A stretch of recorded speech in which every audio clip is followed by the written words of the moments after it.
Interact with the HLC committee yesterday that's wandering around our campus? Did you?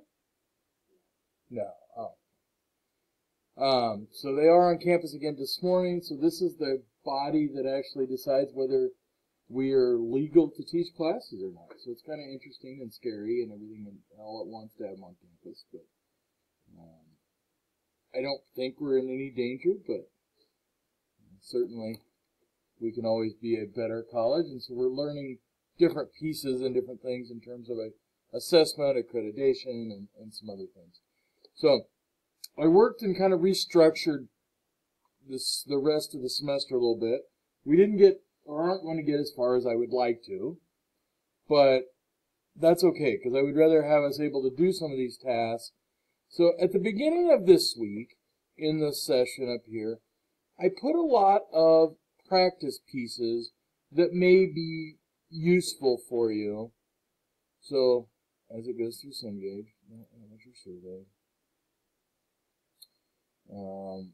So these look like assignments where it says strings in, but I noticed I called them all practices, and it really gives you talks about how you can play with these code snippets and different things. So there are several of those that we've put up here. So strings, multi-lines, string formatting, arithmetic, string functions.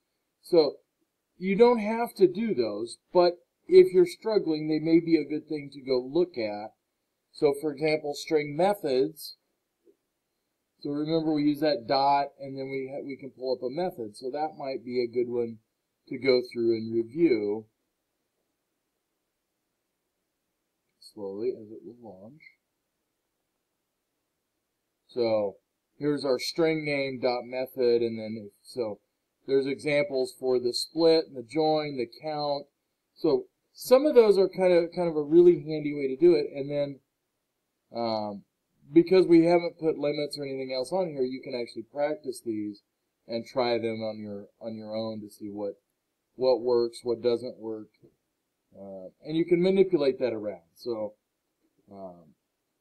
this is just an example, and again, it just kind of goes through very quickly. What we're going to do for assignments then for the next couple of weeks. So these case studies we're going to look at, but again, they're not graded, but they're there for you to learn from them. What is graded then are these programming assignments 5.1 through 5.9.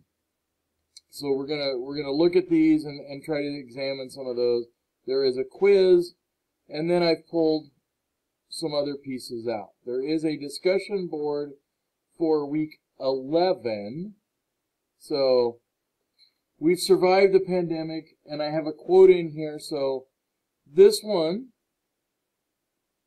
if you tell me you found the movie and you watched it, once you find that quote, there might be some extra credit in there. So we're also then next week we have another discussion board, and we'll talk about that one when we get to it. So back to assignments.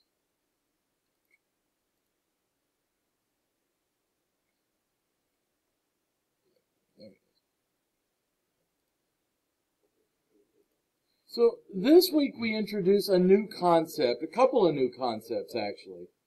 And we're going to look at something called a list. We're going to look at something called a dictionary item. We're going to look at something called a tuple. And we're also going to look at how to create our own functions inside of Python. So that once we create a function, we can just reference it. We don't have to have it all in our mainline coding. So it makes life a little easier for us. Once we create a function. So I want to look at a couple of different things. And so I'm going to open up idle here really quickly. So in Python, what would be really nice, and I think we've already seen it with our strings, you can reference a string by a particular location. So if I had a sample string and I'm referencing, and I use the square bracket 3, it's going to be that that third, well, really the fourth character because we count from 0. So what if we could do that with other elements? And almost every programming language has the ability to form something kind of like an array.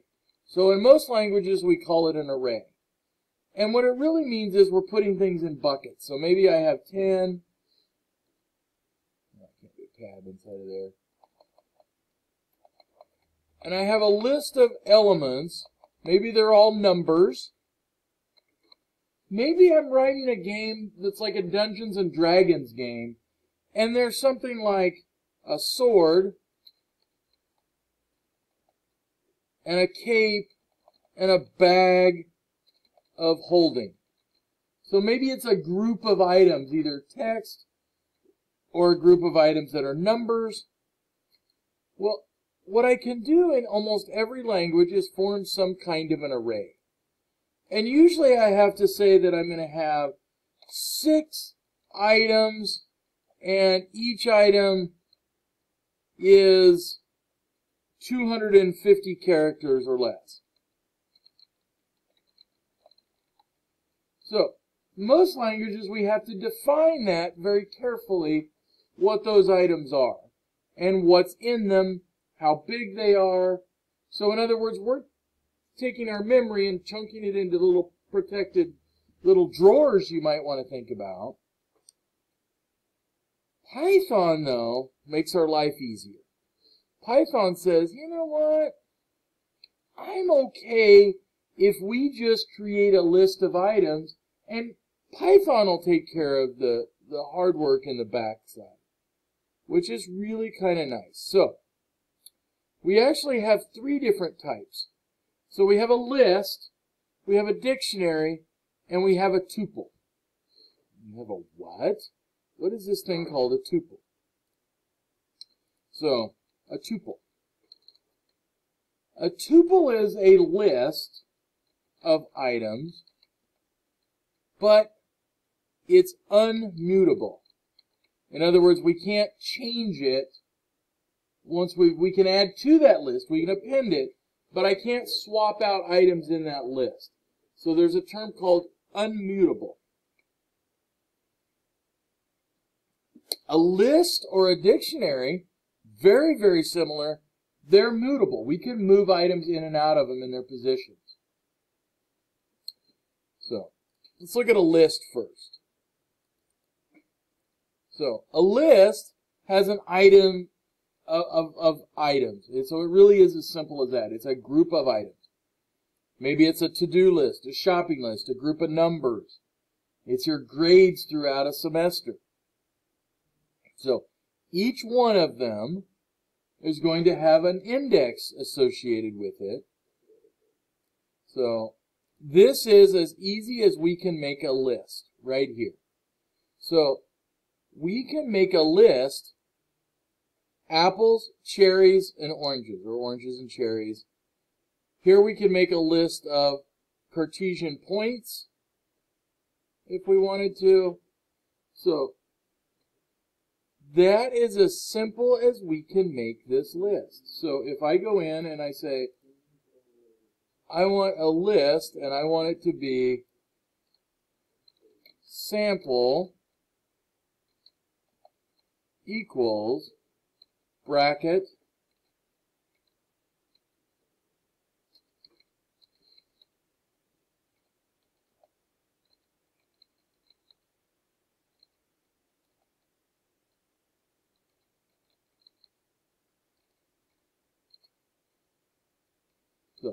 that is in there. That is now a list of items.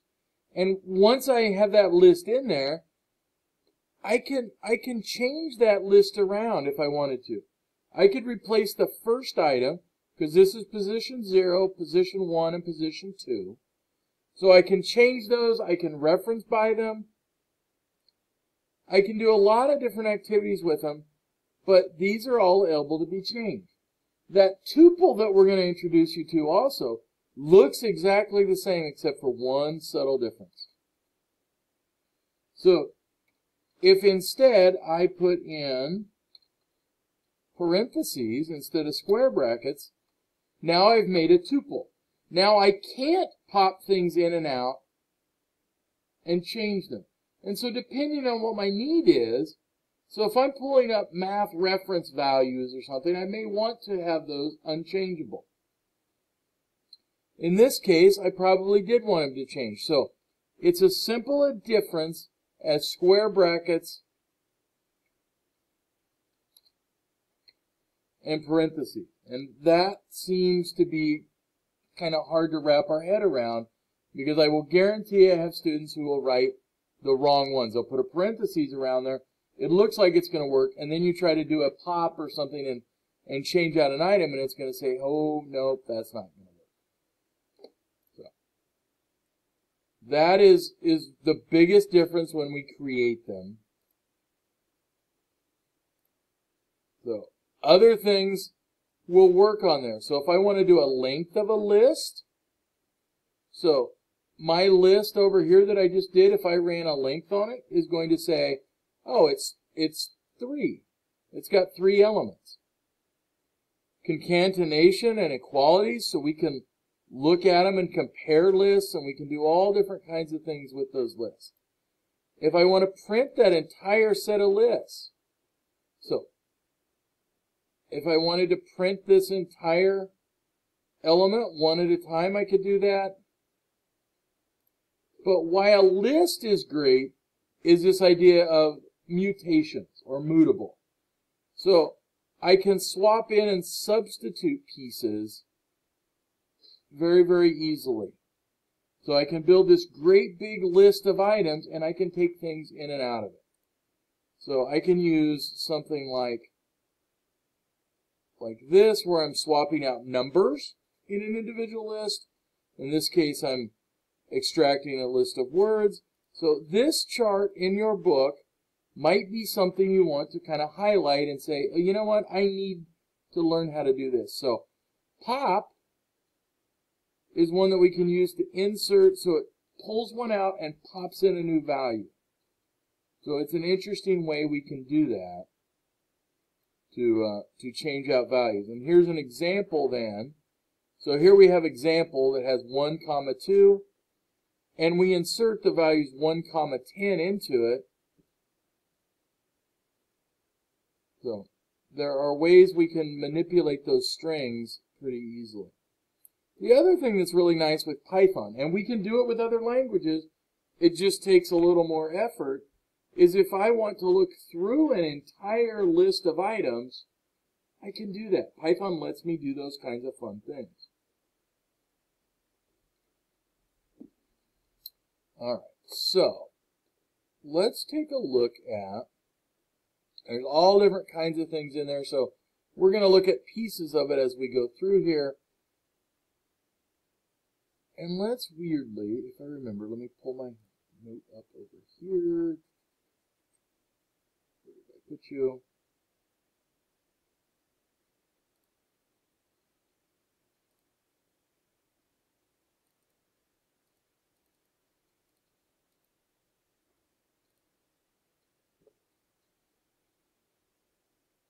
Alright, so I'm going to actually come weirdly backwards in here.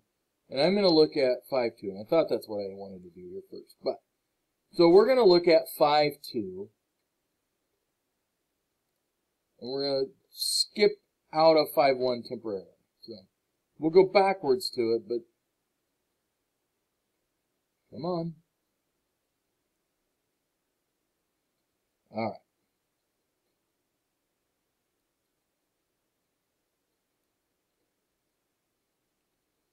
So we have some example text.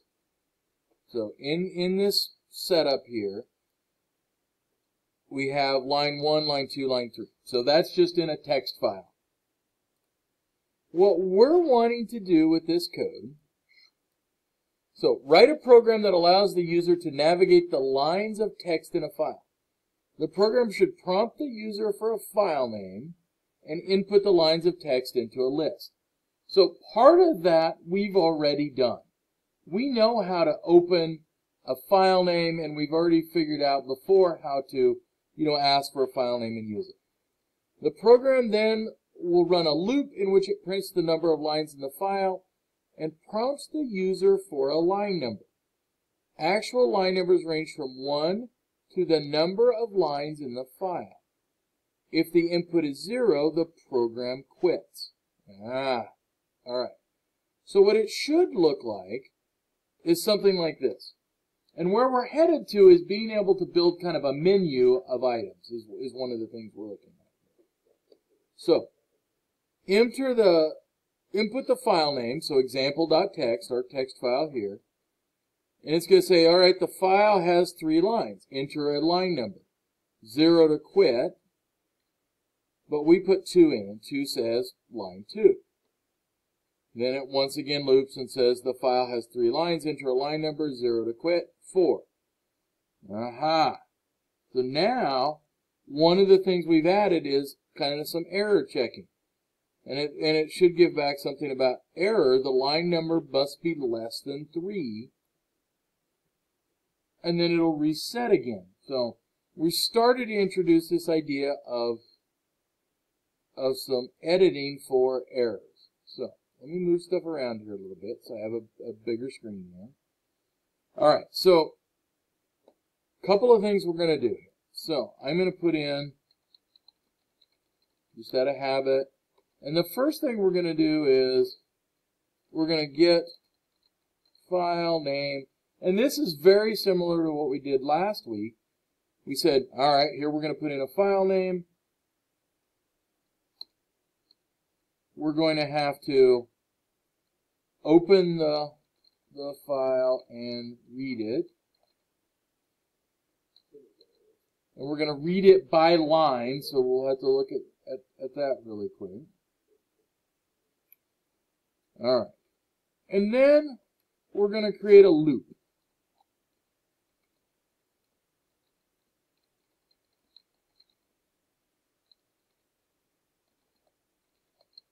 Exits on 0. And has some kind of error trapping. Alright, so first thing, we know we can do something really quickly, is we know we can get this. So we used it before, I think we called it inName, or we could come up with our own tricky variable, but we're really just saying input, please enter the file name. And that's all we're doing. That's the file name. We've got it. All right, perfect. So now we need to open this file, and we also are going to put it into a source that we can utilize. And what we're going to put it into is one of our lists already. And so this is the first time I'm going to get to play with a list, really, at least in coding here. So inName, input file, these are kind of our standard ones we're going to use. So we're going to open whatever we took in as inName. And because we're not going to change it, we're just going to open it as a read. So now we have our file open. So we've asked our user for it. We've got our input name in. We need to figure out how to write all of these lines of that file into an individual variable. So we could call this our first list, except for I can't use the word list. So sometimes we'll do it like with a Y, I think our book does. I'm just going to, because what we're looking for are file lines, so I'm just going to call it lines. And I'm going to set that up as a list. I'm going to tell Python we're going to create a list by just putting a set of empty brackets.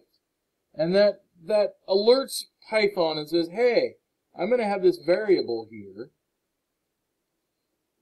and it's going to become a list of, so it's going to have more than one item in it. And then I'm going to write a loop And that loop is going to take this information that we find inside of that file and put it into my variable here. All right, so for, and I'm just going to use line in input file. So that again is a really handy way to use that for loop because it's going to go through every line in that input file. And what we're going to do then is use those methods. So lines.append line. All right. So let's take a look at what we're doing here. So it's making a loop, and it's going to go through every line in that file. And in that file, it's then going to add them to our variable here called, so it's going to pass line, which is coming up here, into our variable lines. So lines.append, and then we're passing in this particular item, which we're going to go through as many times as are in that file. So right now then, I'm just going to put a print, and I'm going to put print lines. And I want to see if it does indeed do what I think it should do. So my example text, I'm going to add one more. So I'm going to say line 4, and it could be anything. I'm just pulling data in here. So I want to see if it will actually work here. So I'm going to make my space here bigger so we can see it run. See what kind of weird typos I've already done. Please enter the file name, and in this case it's stuck inside there as example.txt. Aha! And so what it did is it read out each one of those lines. Now, notice it actually pulled in that new line character. So in here, at the end of each one of those, you can't see it, but it's got a new line character, and it actually pulls that in too. So it has all 4 of my lines that I created. Perfect. We're on to something here. All right. So I'm going to go back and look at my directions here. So what it really wants me to do, I'm going to take out this print section and come down here where I'm going to create a loop. So I'm going to create a loop, and I'm going to keep asking for what people want. So I can do this in a couple of different ways. So I could use what we call that priming input, which is probably in some ways a better way to do it, where I ask for, you know, I display the line because I say something like, well, let's see, let's do it this way. Print, what is it called here? The file has, and I could do length of, what do I call it, lines.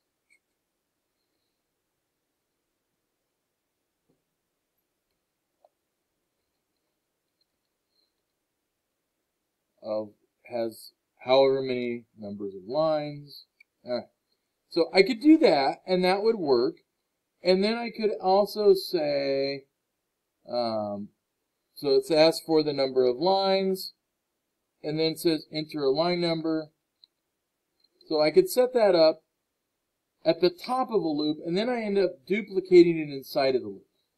Well, just to make life a little easier for us right this particular moment, we're going to actually do it as a while loop. And I'm just going to let this while loop run essentially forever, because I'm going to use the while true.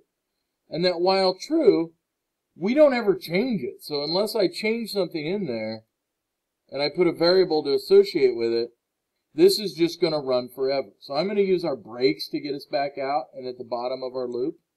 So we're going to break our loop at some point. So instead of having to do this twice, inside the loop and outside of the loop, I'm doing it once, if that makes sense. So just a quicker way to do that.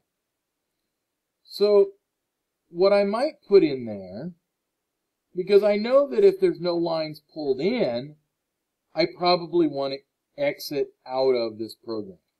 So the file has blank lines. I can't do anything with it if it's 0. So I might put a if. So if length of lines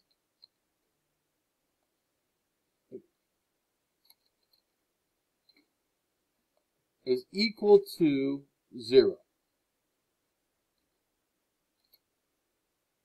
Then I'm going to use my break and escape out of it. So in other words, I'm going to go outside that loop really, really quickly. If there aren't any lines to work with, we can't do much with this program. It's not going to be able to display a line. So the other one I have is I have to ask the users about enter a line. Because what I'm asking for here is enter a line number, and it's going to display what's in there. So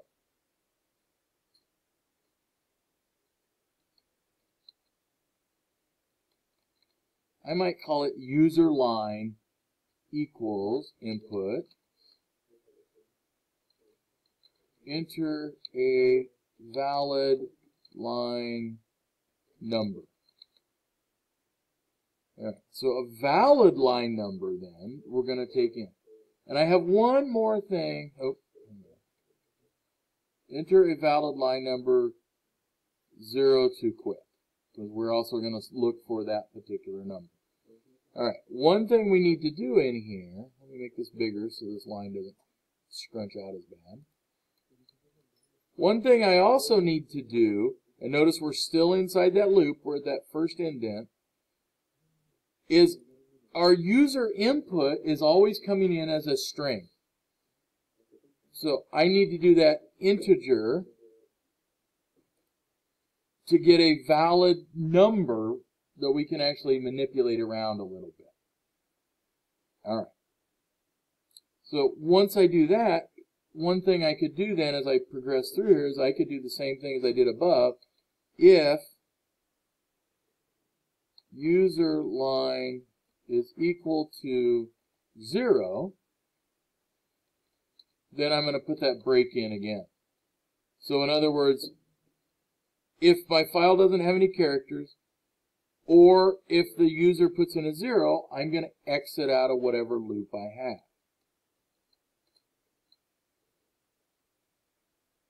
The other one I have in here is we want to do some error checking that that value is between 0 and the number of lines. So again, another if statement. So if user line, so there's a lot of different ways we can do this. Because I know I can go down to 0, I might just put a greater than length of lines. And notice one of the things I would probably do to make this a little better is I would probably at the very top of this get that length of lines, because we've used it a couple of times, and I would create a variable of it and use that consistently instead of doing this function every time. But for now, it works. And so if our length is greater, I don't want it to exit that loop. I want it to go back through that loop again and ask for a valid number. So I'm going to do something like print that number must be less than, and I could even display then, I could say length of line. So again, I'm using it again.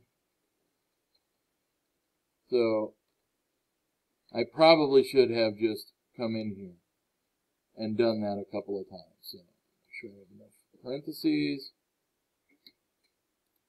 Now, the other side of that is, if that user line isn't, so only one condition, so I can do an else clause.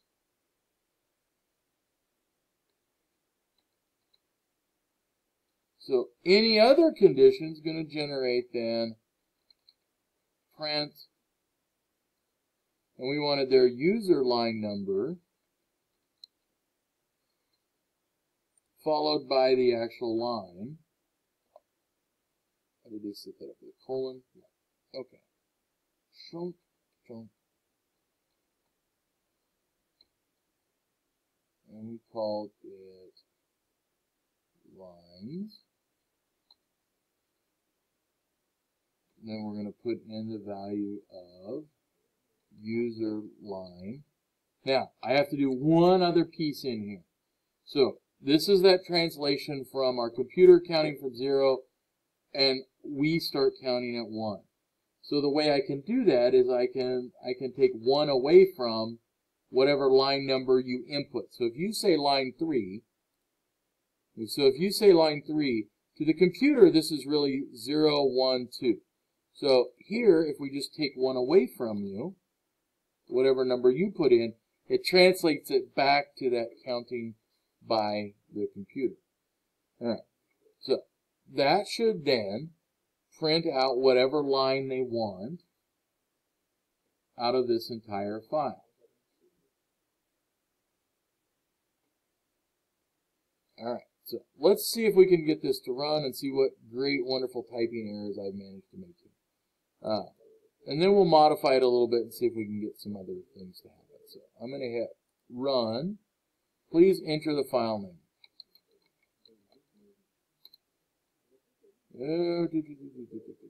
String object has no object. What line did I screw up first? Alright, 14.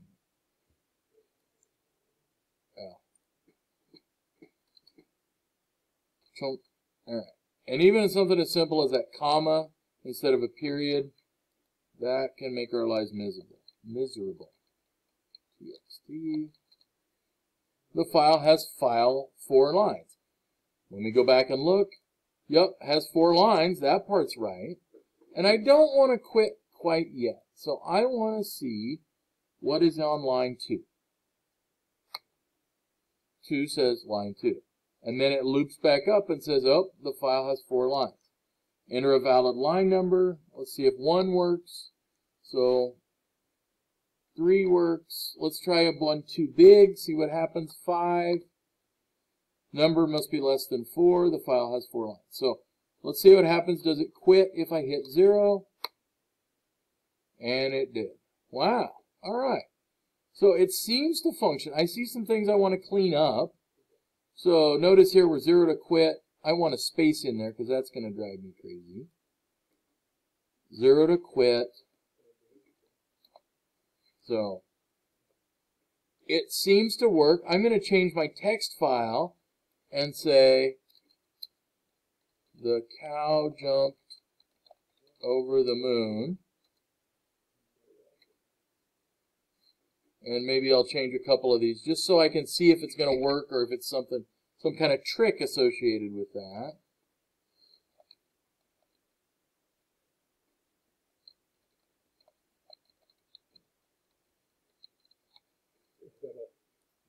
So.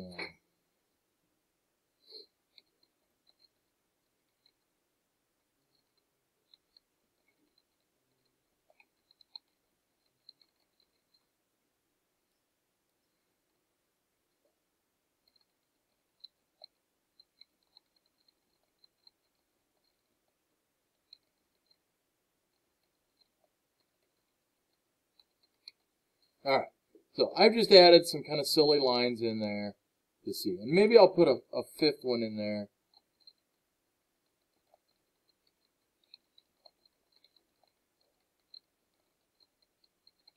All right, so I've now got 5 lines in there. So let's run this and see what happens.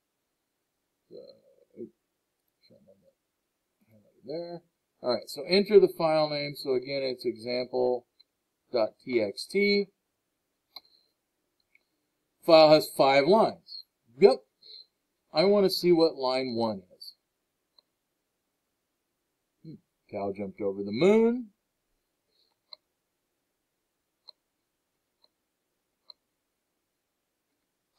Six says, hey, number must be less than 5, and 0 actually quit. So our program seems to work. Now, I will say that every great once in a while, I've run into one where I made it work, and then I used this test and it did something weird. So I'm going to run the checks and see if this code will work. Yay! So I can then submit this. Now, what you might start doing, because some of these pieces of code, instead of redoing them every time, as we get longer and longer programs, things like even this file name session or piece, we might want to grab those.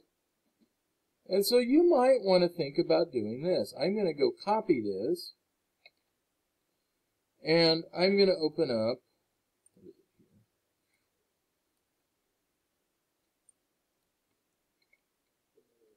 and I'm going to put the name of it in here, obviously. Chapter 5, 5.2. And I'm going to actually save this so I can reference it back a little easier. Documents, Python files, and I'm going to call it 5.2. Just so I have those in there. Because then if I want to go in and copy this first section where I've got this input name, I can do that pretty easily. All right. So I'm going to stop here for a second, and I'm going to save this one. Find that spot.